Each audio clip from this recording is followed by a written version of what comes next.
Hey everyone, I just want to welcome you to the Wait, Where Did My Muscle Go presentation.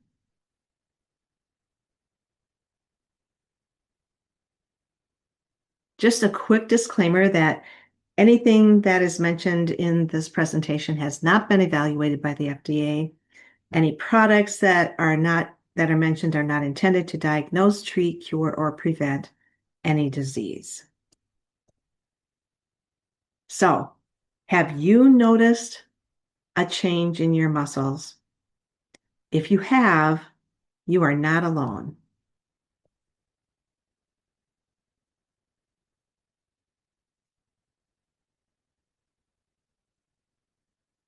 So, just a quick question for you to think about. When did you first notice a change in your muscles? Just take some time to think about that. For me, I'm currently 69 years old, and it was like 3 or 4 years ago, and it was literally a drastic change within a year. So it may surprise you to know that beginning in your 30s, you can experience as much as 8% muscle loss every 10 years. Okay, every 10 years, a total of 8%. But now, after age 50, this increases to 1 or 2% every year. That means over a 10-year period, you're looking at more like 10 or 20% muscle loss. And what about after age 60? It accelerates even more to 3% each year. Think about that. Over a 10-year period, that's 30% of your muscle being lost. And this is called sarcopenia, age-related muscle loss. So why are muscles so important? Well, first of all, muscles are your metabolism boosters, your blood sugar regulator, because it is the largest glucose storage units in your body. They give you strength, your energy, hormone support, joint protectors, mood stabilizers, bone protectors, and yes, that ever sought after toned look. So think about this. The higher your muscle mass, the lower your risk for chronic diseases like type 2 diabetes and cardiovascular disease. The higher your RMR, or your resting metabolic rate, which is your ability to burn calories when at rest. So it's not just your muscles, though, that are affected. When your muscle drops, everything feels harder. Your fat loss, your energy, your sleep, even your confidence. So here's a fun little tidbit. Did you know that your calf muscle is a second pump for your heart? So every time you work your calf muscles, you're supporting your heart. Have you tried calf push-ups? Like 5 minutes at a time. You can do this sitting down, feet flat on the floor. Just lift your feet up to their toes and back down. And do this for 5 minutes. You can do this when you're sitting at your desk at work, at home watching TV. You can also do it standing up. Again, lift your feet up to your toes and back down. Do this in 20 count increments, like 20 count increments at night before you go to bed. It also helps lower your cortisol. So what are some things that might contribute to sarcopenia? A sedentary lifestyle, doing mostly cardio activity, inconsistent strength training, and under-eating protein. That is huge. So let's talk about some ways to build muscle mass. First of all, movement. Just sitting around, that's just going to contribute to sarcopenia. So movement, walking, resistance training. Some basic things to start with could be squats. Now, this can be standing at a counter and bending down, bending your knees into a squat and standing back up. It could also be from a standing position, sitting into a chair and then standing back up. Doing hinges, which are bending and picking something up. Pushes, wall push-ups or light weights. Pulling, like rows, doing rowing with dumbbells or bands. Carrying things like weights and holding weights and walking at the same time. A little tip to give you a boost of stamina and focus is to use Valerie essential oil blend and or peppermint before your workouts. So we know walking and strength training are both great by themselves, but you know what? Together, they are a dynamic duo. So walking plus strength training builds your muscles, which leads to increased metabolism.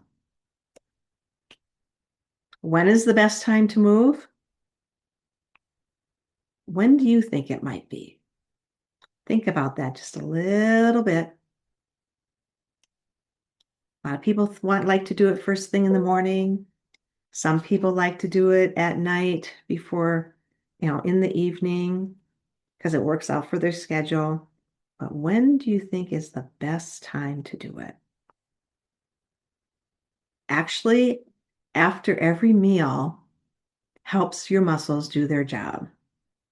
First of all, it helps to pull the sugar out of your bloodstream, and this in turn helps improve insulin resistance. Because remember, your muscles are those big glucose storage units. It helps to turn on your fat burning.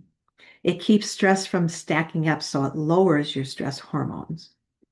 And did you know every step uses about 200 muscles? Wow. But let's keep it simple. You know what? A 10 to 15-minute walk decreases your blood sugar spikes by 17% if you do this after you're eating. It'll decrease triglycerides by 72%, decrease blood pressure by 5 points, increases digestion, increases your sleep. Doing 10 to 20 squats, again, it uses those large muscles which act like glucose sponges, pulling the sugar out of your bloodstream, helping reduce those blood sugar spikes. Doing stair climbing, and I don't mean just walking up the steps. I mean running up the steps. Give yourself a workout. Let's talk about sleep, how this is important for your muscles. You might think that going to the gym or doing your home workout system is when you're building muscle. Wrong. It is when you are sleeping. You don't build muscle in the gym, you build it in your sleep. So during a deep sleep, growth hormone surges, which repairs and rebuilds your hormones. Your cortisol drops, which means there's less breakdown, and your muscle repair peaks. This is where you're going to see your workout results. However, when sleep is poor, your muscle repair drops. So from just one bad night of sleep, your muscle repair will drop as much as 18%. Cortisol stays elevated. It's not what you want. Your blood sugar control worsens and your fat loss becomes more difficult. All right, so what is the whole cortisol effect thing? This is your body's main stress hormone. It turns on a genetic switch or switches that control your energy, your immune function, your metabolism. And this is great. You want this for your short bursts. It's essential for your life. But cortisol is catabolic in nature, meaning that it breaks down tissues to release stored energy. It helps your liver produce new glucose. As far as muscle is concerned, it stimulates protein breakdown into amino acids, which is what your muscle needs for fuel and for building. For fat cells, it increases lipolysis, which is releasing fatty acids. Now, if your cortisol stays elevated, this is what happens. Your midsection weight gain, you have high blood sugar and insulin resistance. Hypertension and cardiovascular have an increased risk. You get weaker bones and weaker muscles because of that catabolic effect of the cortisol. Memory can decline. Your hippocampal shrinks and you end up with brain fog. Mood disorders like anxiety, depression, poor sleep, suppressed immunity, and slower wound healing. All of these because of a chronic cortisol elevation. This is why sleep is so important. So what can help you improve your sleep is having a dark room, like blackout curtains, making sure lights are covered, using an eye mask if necessary, having cool temperatures in your room, 65 to 68 degrees, making sure it's quiet, like a fan, white noise. Use earplugs if you need to. No screens before bed, and being consistent with your sleep-wake time. If you still are needing some additional support, lavender is great for calming and grounding, and it has been proven in studies to actually lower cortisol. If you sniff lavender for just 2 minutes, it'll like 2-3 times throughout the day, whenever, it'll help to lower your cortisol. Cedarwood helps support deeper sleep cycles. Peace and Calming Oil Blend is for, when you're feeling wired, you just have to keep going, but yet you still feel exhausted. Sleepy Eyes, this is actually a kid's essential oil blend, but that doesn't mean adults cannot use it too. It signals your nervous system that it's time to shut down. And we can't forget about magnesium. Super magnesium helps your body relax and stay asleep. Melatonin production here, friends. So sleep is not a luxury. We might think of it as being that because we don't ever get good night's sleep, but it's actually essential, an essential part of the protocol. So think in terms of the signal, which is your movement and your workout for your muscles, the fuel, which is your food, and the transformation, which is your sleep. You need all three of them. Training without protein means you're not going to be able to build muscle. Protein without training, there's no signal there for the muscle. Both without sleep, there's no progress. So let's talk about magnesium. Now, your muscles really need all of the minerals, of course. I cannot just, talk about the effects of each and every mineral for muscles, but, muscle, magnesium, calcium, potassium, phosphorus, sodium, I mean, they're all very important. But magnesium is vital because it's necessary for over 300 different biochemical reactions in our body. And it plays a critical role in energy production. It activates the ATP, or that main energy currency in your mitochondria of each cell. Without this, there's going to be fatigue. Nerve signaling. It regulates calcium-potassium flow across cell membranes. Without this, there could be irregular heartbeat, migraines. Muscle function. It helps relax muscle fibers after contraction, which means muscle cramps if you don't have enough magnesium. DNA and protein synthesis. These are essential for cellular repair and growth. It affects your insulin resistance. It helps glucose enter your cells. Regulation of stress hormones. It balances the HPA axis and cortisol response. Without this, there's hormone imbalance, irritability, and anxiety. Magnesium is crucial for protein synthesis, which supports muscle building and repair. So Young Living's super magnesium contains melon juice concentrate, which helps distribute magnesium to where your body needs it most. So think about your brain, your heart, your muscles. Super magnesium is the most bioavailable form of magnesium. It's marine derived, 70 plus trace minerals, easiest for your body to absorb. The melon juice concentrate also helps reduce oxidative stress and inflammation. Magnesium helps to decrease fatigue, promote resilience under stress, and sustain energy throughout the day. So one person shared that he had been taking magnesium over the counter for many years. But I have to tell you, nothing has worked like Young Living's super magnesium. It is amazing. And that's because it is super bioavailable. All right, protein. Remember I said protein is essential. And it's sometimes, many times, is underappreciated. It's essential for muscle building. If you don't have the proper material, there's not going to be any building.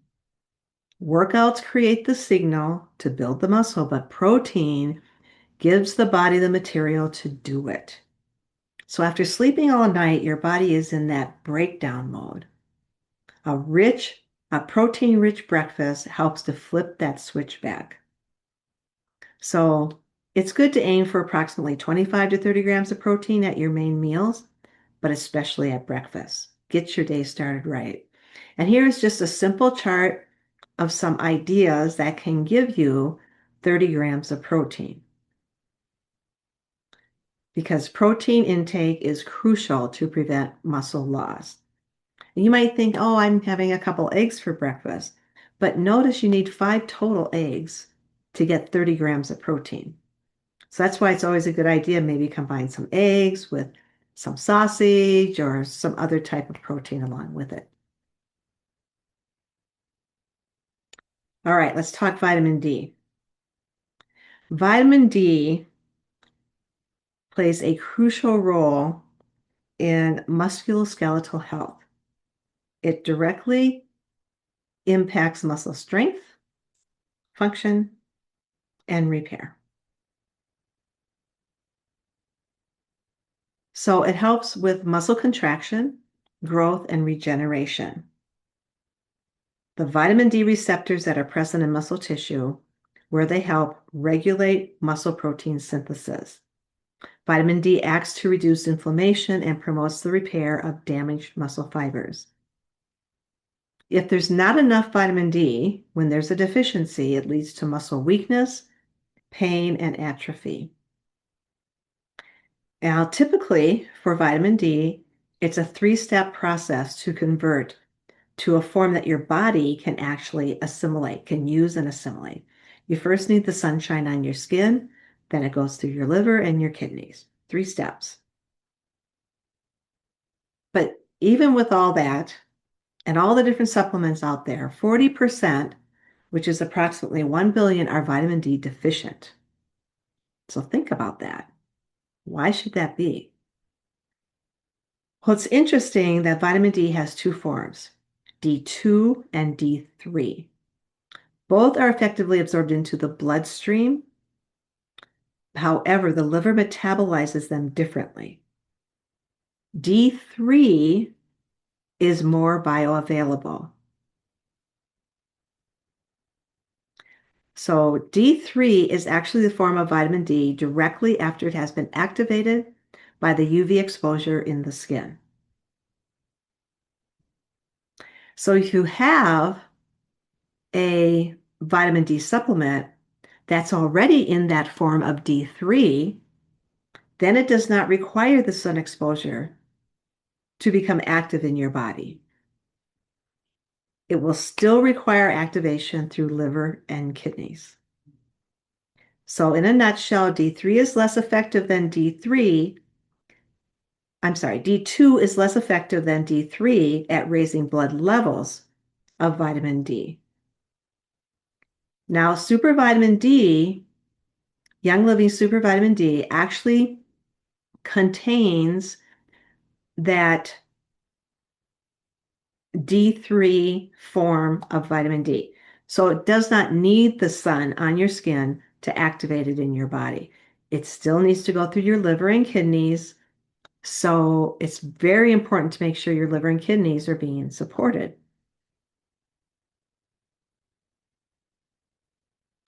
Vitamin K is increasingly considered crucial for combating age-related muscle loss or sarcopenia. It provides anti-inflammatory and antioxidant effects that protect your muscle tissue. It activates proteins involved in muscle repair. It may support nerve muscle communication, aiding in muscle control for those over 65. Vitamin K is contained in Young Living supplements of Super Cal Plus, Master Formula, and Cardiogenesis. Okay, now GLP-1 I know is a hot topic. It is, a popular subject right now for weight loss. But it's interesting that a new study analyzing 5 years of medical records from over 146,000 adults found that GLP-1 drug users, the ones that are on the market, had 30% higher chance of osteoporosis, 100% higher chance of osteomalacia, softening of bones, 12% higher risk of gout compared to non-users. Now, GLP-1 is actually a natural hormone that's produced in your gut. And so there's so much more to GLP-1 than weight management. Did you know that exercise enhances your natural GLP-1 secretion, which supports muscle maintenance by maintaining your skeletal muscles, increasing glucose uptake, enhancing exercise endurance, improves nutrient uptake. But of course, none of this is going to happen if you have a compromised gut. You see how everything is connected. Your gut cannot absorb and produce if it's compromised, if it needs healing. Let's put it that way. So Young Living's Balance and Burn does just that. It contains akkermansia, which helps to heal your gut and other things. And then because your gut is becoming healthy, it's going to naturally then produce its own increased amount of GLP-1, which then supports your muscles. It supports better control of insulin resistance, which is going to have better natural weight management. So let's just take a look at this woman here. Think to yourself, how old do you think this woman is? And as you're thinking about that, I'm going to go through this and describe that muscle is your metabolic engine. It improves insulin sensitivity. It soaks up glucose. Remember, muscles are your largest glucogen storehouses. It helps to raise your resting metabolic rate. It supports hormones. It protects your bones as we age. Now here she is. She started lifting weights at age 70. But in this picture, she is age 80 as of this year, 2026. 80 years old, friends. We're never too old. Okay? So that is the end. I thank you. Thank you for joining me and listening to this presentation. If you have any questions or comments, feel free to reach out to me. Now, go be awesome.